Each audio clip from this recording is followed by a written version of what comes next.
C'est très difficile de se préparer à sa propre mort et aussi d'accompagner quelqu'un qui, se prépare à sa propre mort dans une société dans lequel on dénie la mort et c'est le cas dans nos sociétés modernes, dans nos sociétés occidentales. Nous faisons comme si nous n'allions jamais mourir et donc la mort est un sujet qui est tabou, qui est caché, on n'en parle pas. On évite même d'en parler et cette situation qui est une situation, qui est liée au temps moderne, est une situation qui a des conséquences, très fâcheuses. La première conséquence, c'est que les personnes concernées, les personnes elles-mêmes, les personnes qui savent qu'elles vont mourir, se sentent extrêmement seules. Elles, elles ont, des questions, des peurs dans la tête et elles ne voient pas à qui elles peuvent en parler. Même dans le corps médical, il y a un déni de la mort. Les médecins, aujourd'hui, sont des médecins qui ne sont pas formés à l'accompagnement des mourants, c'est des médecins qui vivent la mort comme un échec et qui naviguent entre l'obstination déraisonnable et la tentation, effectivement, d'accélérer le temps de vie et finalement de donner la mort. Heu, les personnes donc qui savent qu'elles vont mourir, même si elles ne savent pas encore combien de temps il leur reste à vivre, sont des personnes qui se sentent extrêmement isolées. C'est la même chose du côté des familles. Heu, dans les familles, il y a un déni de la mort, on cache la mort, on est, très mal à l'aise avec cette question. Heu, l'attitude, par exemple, vis-à-vis des enfants, traduit bien ce déni de la mort.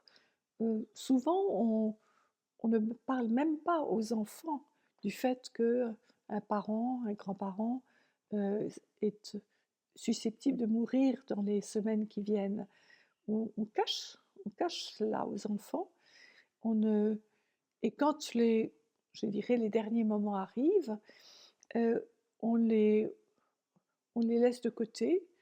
On croit les protéger, on ne les emmène pas aussi aux funérailles, on ne les emmène pas dire au revoir à celui qui va mourir et l'enfant, qui n'est pas idiot, qui sent bien qu'il se passe quelque chose de grave, se sent lui aussi extrêmement isolé et quand, chaque fois que j'ai été confrontée à ces situations dans les familles, j'ai vraiment, encouragé les familles à parler à l'enfant, à lui dire la réalité, lui dire: «Oui, ton grand-père, ta grand-mère, ton oncle, ta tante, vont mourir. Est-ce que tu veux venir leur dire au revoir? Est-ce que tu veux venir à l'enterrement?»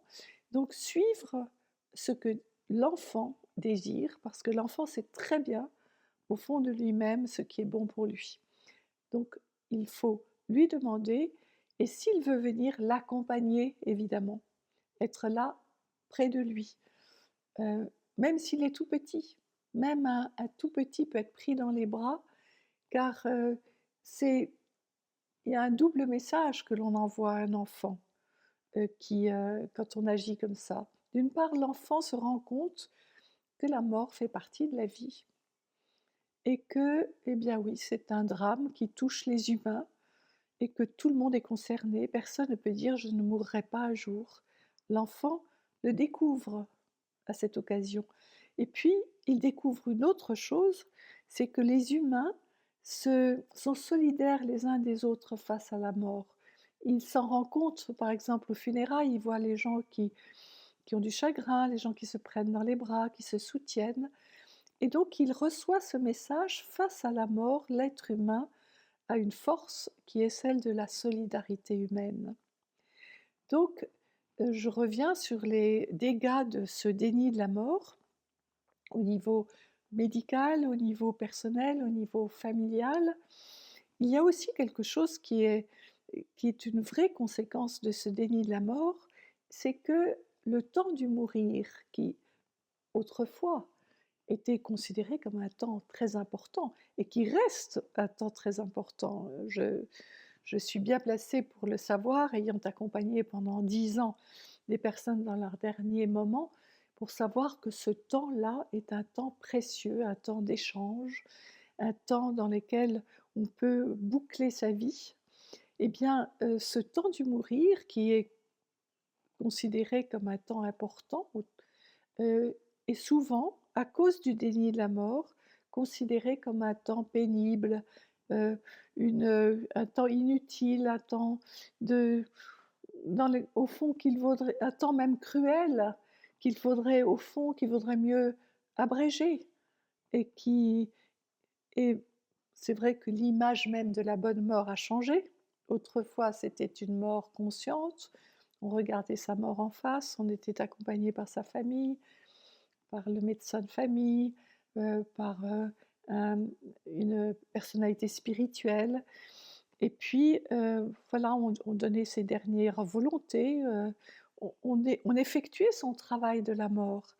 Eh bien, aujourd'hui, la bonne mort, c'est pas du tout ça. La bonne mort, c'est la mort, si possible dans son sommeil, donc la mort qu'on ne voit pas venir, la mort discrète, heu, finalement, la mort, qui, ne dérange pas les autres.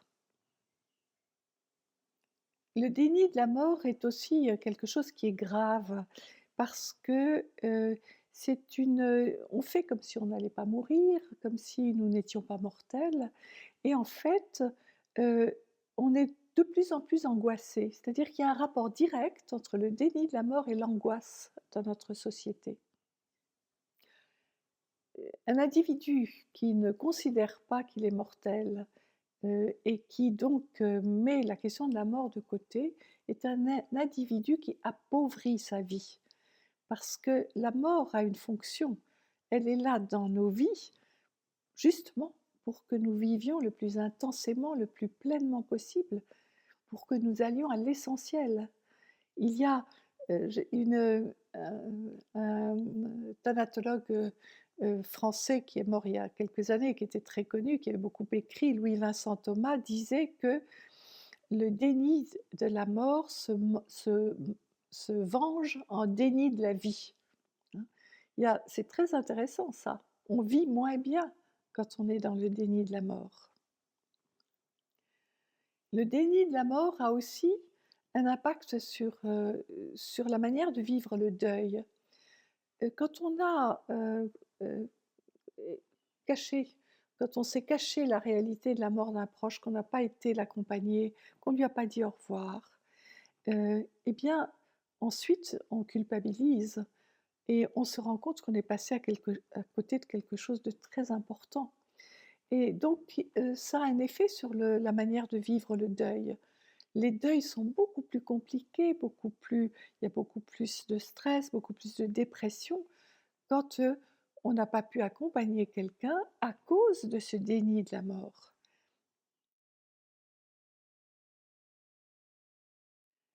Alors quand on se pose la question d'aider quelqu'un à se préparer à la mort, je crois que la première des choses, c'est qu'il faut comprendre un petit peu ce qui se passe dans la tête, d'un mourant. Il y a d'abord tout ce que Elisabeth Kubler-Ross a parfaitement développé en parlant du unfinished business. Il faut effectivement, que la personne puisse il faut pouvoir aider la personne à régler ce qui n'est pas réglé, à se mettre en paix avec sa vie, avec les autres. Ça, c'est un point très important. C'est important aussi de comprendre, les phases par lesquelles les personnes vont passer. C'est important aussi, quand on veut aider quelqu'un à se préparer à la mort, de comprendre quelles sont les phases par lesquelles il risque de passer, avant d'accepter, sa mort. Ce sont, les fameuses étapes du deuil. Il y a d'abord la sidération, on ne croit pas à l'annonce du pronostic mortel. Ensuite, la colère, heu, le refus. Cette colère peut s'adresser aux autres, des proches, des soignants. C'est très important de comprendre que, on n'est pas visé par la colère de l'autre, mais que c'est la situation qui le met en colère. Ensuite, il y a cette phase qu'on appelle le marchandage, c'est-à-dire une acceptation partielle de la réalité de la mort qui vient, mais en même temps, on ne voudrait pas mourir avant le mariage d'un enfant, avant la date d'examen d'un autre, avant d'avoir fini une œuvre, avant d'avoir, je sais pas, terminé son potager. Bref, chacun a ses échéances et essaye de négocier avec la réalité. Et puis, la prise de conscience allant de l'avant, la personne se rend compte que, ben non, elle va mourir et peut-être plus vite que prévu. Et à ce moment-là, il y a cette phase de tristesse, qui est une phase dans laquelle la personne réalise ce qui se passe. C'est une phase aussi qu'il faut savoir accompagner, être proche, ne la laisser se vivre. Souvent les gens pleurent et puis ils arrivent à ce qu'on appelle la phase de l'acceptation, c'est-à-dire du lâcher-prise. La personne a compris que la mort allait venir, elle est prête, hein. Et souvent, c'est une phase qui est marquée par une certaine sérénité.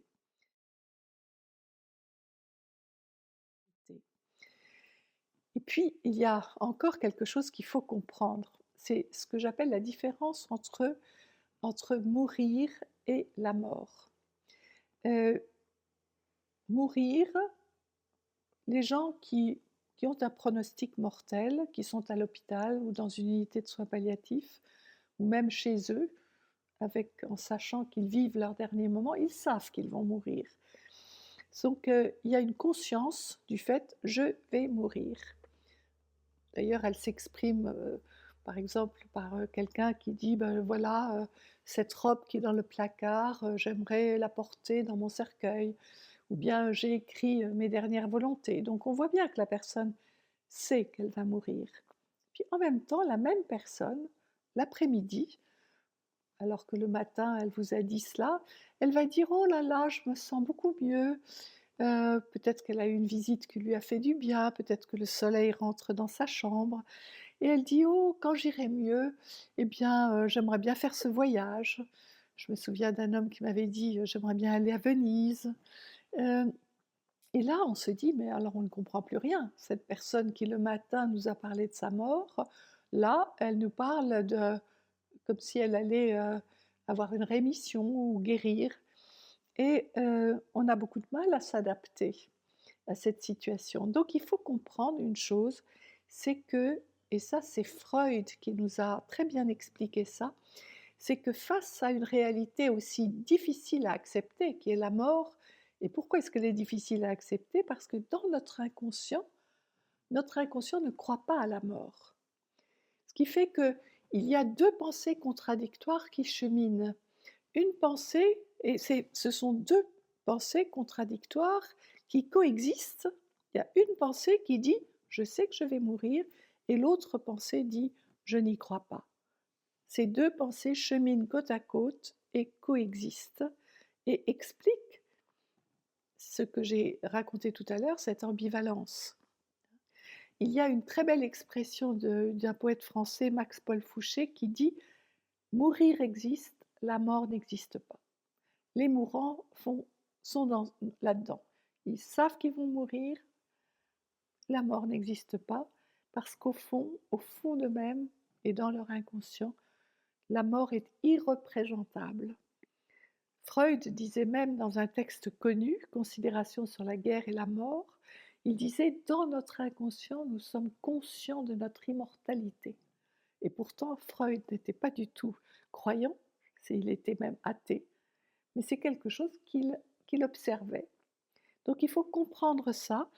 Alors on me dit: «Mais comment faire? Comment faire par rapport à cette ambivalence?» Eh bien, quand quelqu'un dit, «Oh, quand j'irai mieux, j'aimerais faire ce voyage», ce qu'on peut faire, c'est lui dire: «Ah tiens, je suis contente de voir que tu es pleinement vivant». Il faut, heu, je dirais, prendre, valider la vie, la vitalité qui est dans ce projet mais ne pas encourager le projet lui-même puisqu'on sait qu'il n'est pas réalisable. Ce qu'il ne faut pas faire, c'est dire: «Mais je ne comprends pas, ce matin tu me parlais de ta mort et de la robe que tu voulais mettre dans ton cercueil». Non, ça c'est trop brutal, parce que la personne, au fond, elle a besoin qu'on respecte ce cheminement de 2 pensées contradictoires, qui coexistent pourtant.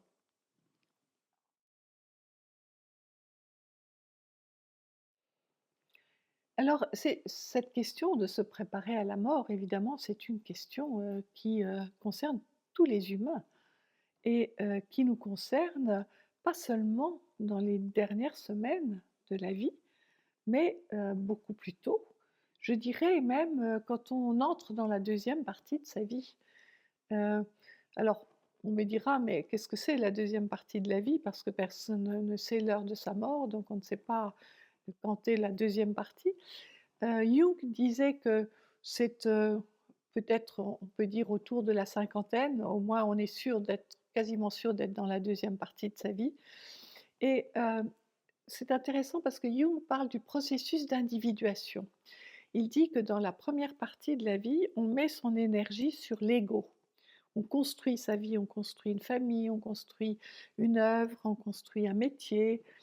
Il y a toute l'énergie mise sur l'ego qui est nécessaire pour cette construction de sa vie.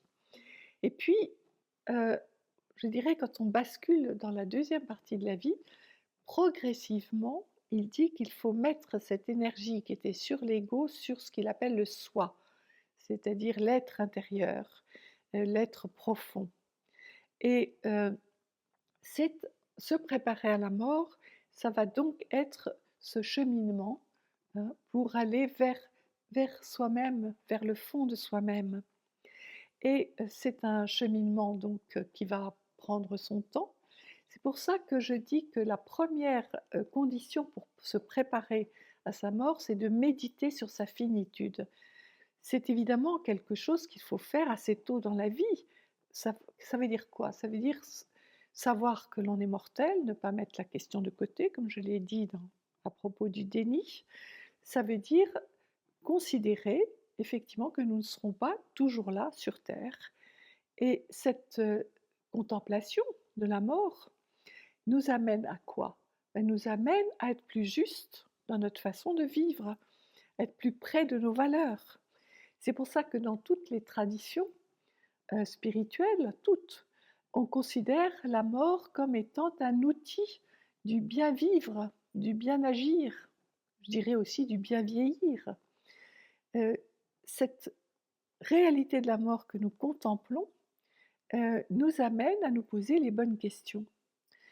Alors, chez les chrétiens, par exemple, on rappelle souvent que, saint Benoît faisait réciter à ses moines le Memento Mori, souviens-toi que tu es mortel. Pas pour les déprimer, mais pour que tous les jours ils se souviennent de cette mortalité qui soit le plus juste possible dans leur vie.